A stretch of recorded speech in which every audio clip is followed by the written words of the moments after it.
ดีท่านผู้ชมยินดีต้อนรับทุกท่านเข้าสู่รายการซุ่มวาไรตี้พบกันเป็นประจำเช่นเก่าเช่นเคยในวันและเวลาดีๆแบบนี้ 18:00 ถึง 18:30 ทางช่องโทรภาพลาวสตาร์ทุกวันอาทิตย์นั่นเองซึ่งมาพบกันกับข้าพเจ้าติงคำออนแสงเพชรหรือว่าติงมือนี้แฮปปี้ติดภารกิจนั่นเองถึงแฮปปี้สีบมาติงกับพาแซบได้คือกัน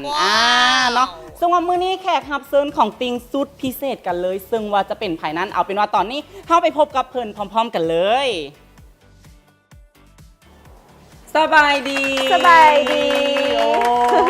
ยเสียงดังฟังชัดเลยก่อนอื่นอยากให้ทั้งสาวน้ำฝนแนะนำตัวกับท่านผู้ชมอย่างเป็นทางการอินฮอปอินกอนสบายดีข้าพเจ้าพรสวัสดิ์อินทวงศ์หรือว่าน้ำฝนจากค่ายเพลงอินดี้เรคคอร์ดนี่หลายคนคงจะรู้จักกันในฐานะที่เป็นแฟนอีกคนหนึ่งของติงนั่นเอง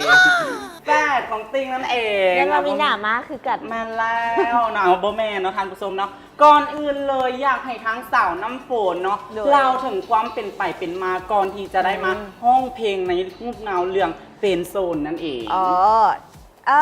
ทางอีฝนกับบูฮู้กันเนาะว่ามาเป็นไปเป็นมาจังไหนแต่ว่ากะ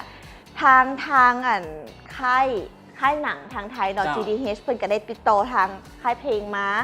ว่าอยากได้นักร้องป๊อปที่เป็นลูกสาวยังเป็นผู้สาวน้อยอยู่ประมาณนี้ก็เลยแบบถึงเสนอตัวไปแล้วเพราะว่าได้ค่ายกันมีแต่ผู้หญิงคนเดียวก็เลยมาถึงเสนอไปค่ะแต่ก็โอเคโดยก็คือแปลว่าน้ำฝนได้ไปจริงก็คือได้ไปคือกันเพราะว่าแฝดกันนั่นเองก็คือผู้หญิงที่แบบเป็นผู้เดียวในค่ายก็คือก็เลยได้ไปถ้าติงเป็นก็คือสิบ่ได้ไปนะเพราะโบแมนผู้หญิงนั่นเองเนาะแล้วได้ร่วมห้องเพลงกับศิลปินประเทศเพื่อนบ้านเป็นแนวใดโอ้กับม่วนเนาะเพราะว่าทางข้าเจ้าหันมีเตแบบว่ารุ่นระดับแบบป๊อปสตาร์ของประเทศข้าเจ้าเลยแบบดังๆทั้งนั้นเลยมากับรู้สึกเก่งๆกันแต่ว่าข้าเจ้าแบบเฟรนลี่ทุกคนเลยแล้วก็ล้มกันนี่กะใช้ภาษามือหลายเติมการสื่อสารกันการสื่อสารแบบโอ้แบบทั้งมือทั้งไปเลยเนาะทั้งขาทั้งแขนไปเบิดเลยนอกจากภาษาเว้าแล้วเขาก็ต้องมีภาษากายเข้าไปช่วยแต่ก็ล้มกันเข้าใจว่าแล้วเรื่องเพลงเรื่องอย่างก็ต้องกระพากันทีฮะเลยแล้วการถ่ายทำ MV เดมยากบอกตัวนี้ทางอันในเรื่องของโปรดักชันของกระเจ้าเนาะรู้สึกว่ายิ่งใหญ่หลายแบบว่าพลาดอันนึงนี่ต้องได้เริ่มใหม่หมดเลยก็คือน้ำฝนจะใช้เวลามื้อนึงเต็มเลยแต่ว่าเข้าสากค่ะประมาณ5 วินาทีใช่มันครึ่งมือเนาะก็คือเอาแท้ๆก็คือเพียงแต่5 วินาทีเท่านั้นประมาณนั้นแต่การได้ทำก็คือครึ่งมือเลย5 วินาทีเนาะทานผู้ชมแล้วก็คือคัดสรรเอาหัวกะทิล้วนๆแล้วหลังจากที่เพลงนี้ปล่อยออกไปชีวิตของน้ำฝนมีการเปลี่ยนแปลงอย่างบอกเพลงคิดหลายเป็นบอกคิดมากเป็นของไทยเนาะแต่ว่าเขามาเวอร์ชันคิดหลายกะเพลงนี้กะเฮ็ดให้แบบว่า follow หลายขึ้นอย่างที่แล้วก็เฮ็ดให้คนมักมาเย้ยว่า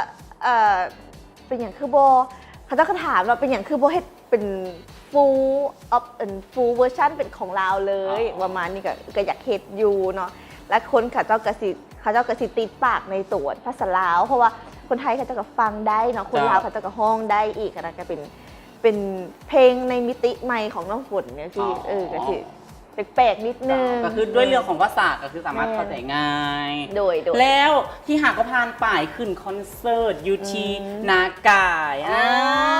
มีบรรดาแฟนคลับให้การตอบรับดีบ่ดีหลายแล้วแหละเพราะอีน้ำฝนกับโบได้ขึ้นได้ว่าอยู่เมืองนากายเนาะเพราะว่ายูหันกับเป็นเมืองที่ยิ่งใหญ่แต่ว่าเขาบอกว่าไปรุ่นยูหันกับเจ้าสิมักฟังเพลงลาวโบอย่างเงี้ยสินะก็เลยแบบคือใจอยู่แต่ว่าตอนเศร้าตอนสวยตอนแรงคนก็ยังบ่มาแต่ว่าฮอดมงปุ๊บมันกับเจ้าแบบ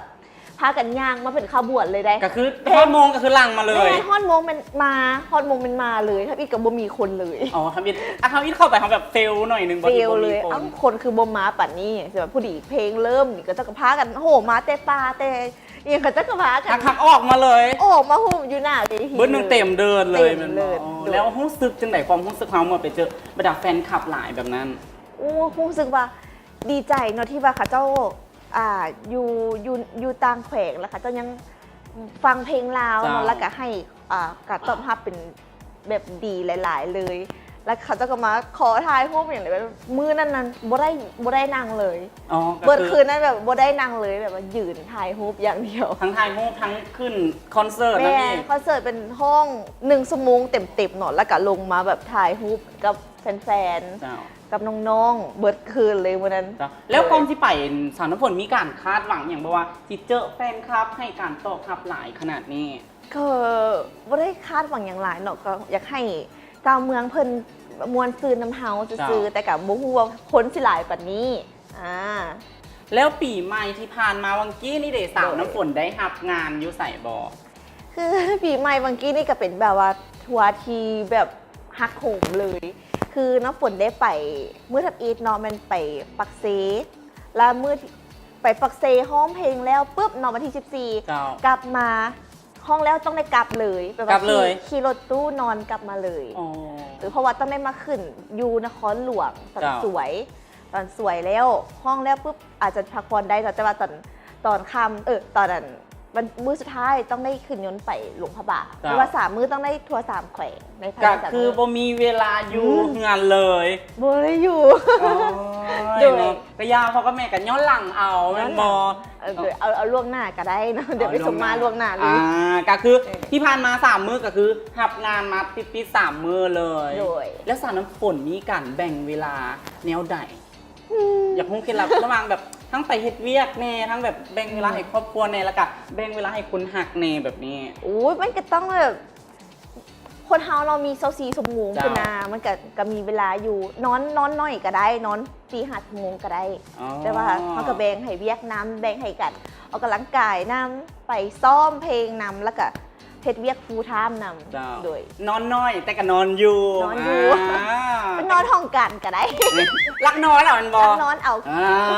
เขาเป็นนักร้องเขาต้องมีความเกี่ยมพร้อมอยู่ตลอดเวลา แม่นๆ เนาะเอาเป็นว่าตอนนี้เนาะทานผู้ชมเขาก็ได้ฮู้เกี่ยวกับเรื่องราวของสาวน้ำฝนไปบางอย่างแล้วแต่ว่าบ่หมดเพียงเท่านี้เอาเป็นว่าตอนนี้เขาไปพักชมสิ่งที่น่าสนใจกันก่อนแล้วจึงค่อยกลับมาพบกันกับระยะแมนแท้บอ